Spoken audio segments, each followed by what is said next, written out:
wonder what separates thriving entrepreneurs from the rest? It's not just having a great idea. It's about the journey. It's about the passion. It's about the resilience. And today I'm going to be giving a crash course on every lesson every entrepreneur should know. Because whether you are just starting out or scaling your business to new heights, these insights are game changers. In the thrilling world of entrepreneurship, one thing can be for certain. Change is just a part of the game. And it's not just about the business know-how. If you're an entrepreneur, you have to understand adaptability, perseverance, resilience, learning from every setback. Because bouncing back from those setbacks, mastering the art of selling, and addressing unique challenges like being a woman and a woman of color can sometimes be overwhelming. So in this video, we're going to be talking about how to overcome those obstacles, and not only understanding that when you're an entrepreneur, you're building a business for a lasting legacy. By the end of this video, my goal is that you've been equipped with the things that you need to be successful in this entrepreneurial journey. You know, I want to talk to you about how to navigate those setbacks when they do happen, because they will. Or we want to talk about mastering the art of selling, because as a business owner, you are selling a product or a service. And for those who experience unique challenges like myself, being a woman as well as being a woman of color, I want you to check out our next video about that, because that is going to be something that we need to go into a little bit more detail, and I've got strategies and systems for that as well. So for those who are ready to get started on this entrepreneurial journey, let's get started. All right, so I'm not gonna waste your time. The very first thing that we have to talk about as an entrepreneur is that you are going to fail. That is going to happen. That is a part of the entrepreneurial journey. But how you fail or failing forward is really, really the key to making sure you have a long-term success as an entrepreneur. I like to tell this story. When I first started off with wanting to be a public speaker, I remember I had this grand idea back in 2011 that I wanted to have this speaking event, right? So I did all the hard work. I was grinding. I was passing out flyers to people's offices because, you know, social media wasn't a thing. And I was expecting this really, really great turnout because I had done the work, right? So I had created the product. I had created the need, or so I thought. And I remember going to the actual event, getting set up, having food laid out, and no one showed up. It was definitely a heartbreaking thing. My feelings were hurt. And I think about that because it was a complete failure. What I had to realize is that in that failure, the failure was not a period, it was just a comma. Because the reality is that anytime we're putting something out there, we've got to test it, we've got to try it. And the possibility of it being successful or not could happen. But I allowed it not to be a period and stagnate my growth. I just was like, okay, this is a comma, this didn't work out, right? That's the definition of failing forward. It's understanding that just because you put something out there and it's not successful doesn't mean that you need to abandon it. It just means that maybe it wasn't right yet. Maybe it wasn't the right time. Maybe the marketing wasn't there, right? And so I'm so glad that I kept at it, because now I think about it, and in 2023, I'm speaking with Amazon. I've got a chance to speak at some of the largest dental conferences that exist. And those rooms are sold out, right? There's no lack of people showing up for that room. Now, think about that. If I would have stopped in 2011 due to that one failure, where I would be now, and who would not have been impacted by my voice or my word.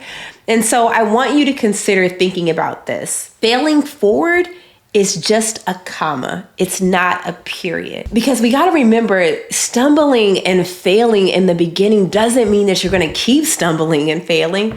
And when you embrace your setbacks and you turn them into stepping stones, you realize that this is a part of the entrepreneurial journey. And moving towards stepping stones, you also are letting people know that, hey, I'm not here for just the short term, I'm here for the long term. And I'm so glad I did that, because now the lives that I touch, whose life would not have been impacted if I had not kept on that entrepreneurial journey? So the take-home message is do not let setbacks define you. Let them refine you. Keep hustling, keep learning, and keep pushing towards your dreams. You never know whose life you're going to change. Next is a crucial topic that every aspiring business owner must become comfortable with.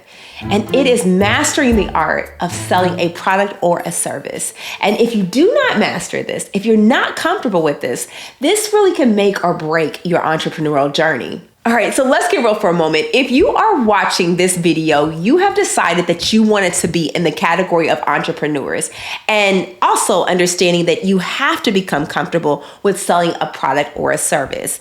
And that's great, because when you are comfortable with that, you understand that your service or your product is the heartbeat of your business, right? It tells your business if you are alive and thriving. As an entrepreneur, I'm going to say it louder for the people in the back. You are a business. Jay-Z says it best in one of his lines. I'm not a businessman. I'm a business man. There's a comma there, business and man. What he's saying is that you have to embrace this identity. You're not just someone who has a product and a service, but you are actually a business. And I think that sometimes entrepreneurs have this idea that if I create a product, people are magically gonna just come and purchase it. And the reality is that that's not a reality. You cannot just microwave your success. You cannot just create a product and then expect people to just magically appear. It doesn't work like that. And so in order to make sure that your product or your business is thriving, you have to become comfortable with the art of selling. So what does it take to become comfortable and proficient at selling? Well, it starts with understanding that your business is in the business of solving people's problems and meeting people's needs. And to do this effectively, you need to learn how to sell. You have to start asking yourself questions like, why do people choose one product over another? Why do people wear Nikes versus Adidas? Is my message resonating with my target audience? Am I trying to sell ice to an Eskimo? Because you know they don't need it.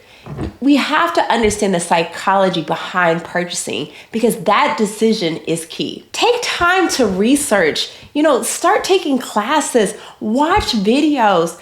You want to start understanding what makes people tick. Why do people invest in something that sparks emotion rather than things that they need? I fight with this all the time. As a dentist, I have to battle with why people want to go to a vacation or Disney World and they're missing a side too, right? And when you think about it, Disney is an amazing business, right? But what are they actually selling? They're selling excitement. They're selling joy. They're selling happiness. All of us can look at Disney World and understand that joy is a part of their selling model. Well, I'm selling teeth, right? I'm selling replacement. There's pain associated. People hate going to the dentist. But I had to take the opportunity and the time to understand how to sell to people's needs and not their emotional desires. So what did I do? I started learning how to increase case acceptance. I learned how to alter my pitch when I'm talking to patients. Am I coming from a place of authority, or am I coming from a place of joy and happiness when it's something that they need to do versus something that they want to do? I had to figure out what were the potential barriers that were holding my patients back to accepting treatment. If you are serious about the entrepreneurial journey, then learning to sell to your target audience is a non-negotiable. It's about connecting to your audience and on a personal level and addressing their desires and their pain points. Too many times I see people talking at their patients and not talking to their patients. We've got to speak to them on a personal level to get them to understand why your service or why your product is of need. So don't let the idea of selling intimidate you. You have to embrace it. You want to learn from it. You have to make it an integral part of your entrepreneurial journey. Remember, you're not just selling a product or a service. You are offering a solution. You are making a difference in people's lives. Entrepreneurship is not all rainbows and unicorns and butterflies. I mean, it's really hard stuff. And so let's really talk about that. I want you to have the realistic and the right expectations. When you start your own business, it often begins with this dream of financial freedom or flexible schedules and being your own boss. And trust me, all of those dreams are true. They're fantastic motivators. But here's the real truth. Entrepreneurship is not a walk in the park. It's about 70% hard work and 30% the fun stuff. Every day brings on its own challenges. And in 2010, when I opened my dental practice, 1 year out of dental school, I quickly realized that what I was taught in dental school was not enough. It was how to be a great clinician, not a great business owner. And I didn't have the right tools. I didn't have the right lessons to really equip me with the intricacies of running a business. I mean, the banks are going to give you funding. They wrote that check so quick that I could blink, right? But the reality is that just because they give you the financing doesn't mean that you're going to be successful. And it makes sense why so many dentists and business owners struggle with this, because of the fact that they think that, okay, I have the education, I have the money, people need their teeth done, this should work, right? But that's not how it works. The same level of time, energy, and effort that you put into learning the craft of dentistry or any other business or service that you're offering is the same amount of time that you need to put in to learn how to be a business owner. Let's talk about what you're really going to experience.